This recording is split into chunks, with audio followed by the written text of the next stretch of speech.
আসসালামু আলাইকুম everyone. BNP news Bagharpara আপনাদের সকলকে স্বাগতম। 15 আগস্ট 2025 গণতন্ত্রের মা বিএনপি চেয়ারপারসন সাবেক প্রধানমন্ত্রী বেগম খালেদা জিয়ার জন্মদিনের শ্রদ্ধে নেত্রী সুস্থতা ও দীর্ঘায়ু কামনায় মিলাদ ও দোয়া মাহফিল আয়োজন করেন জিয়ার ফাইবার ফোর্স বাঘারপাড়া উপজেলা ও পৌর শাখা। উক্ত অনুষ্ঠানে সভাপতিত্ব করেন উপজেলা জিয়া সাইবার ফোর্সের আহ্বায়ক আশিকুল ইসলাম টুটুল।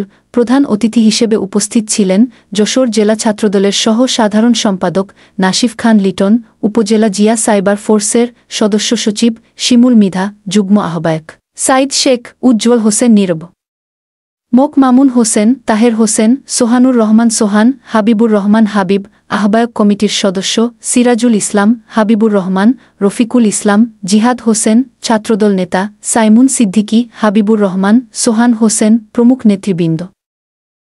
দেশনেত্রী বেগম খালেদা জিয়া জীবনে রাজনীতি চলার পথে অন্যায়ের সাথে কোনদিন আপোষ করে নাই। আপনারা জানেন, যখন আওয়ামী লীগ সরকার ক্ষমতায় ছিল তখন দেশনেত্রী বেগম খালেদা জিয়াকে বালুর টিরাক দিয়ে তার বাড়ির চারিপাশে ঘেরা করে রাখা হয়েছিল।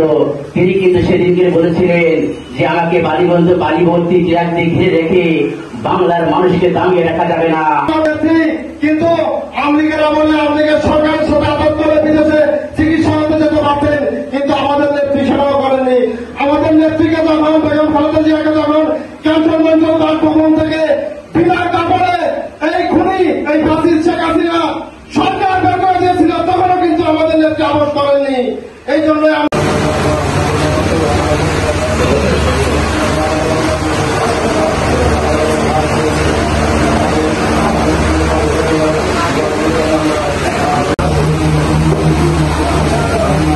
Habibur Rahman, BNP news Bagharpara.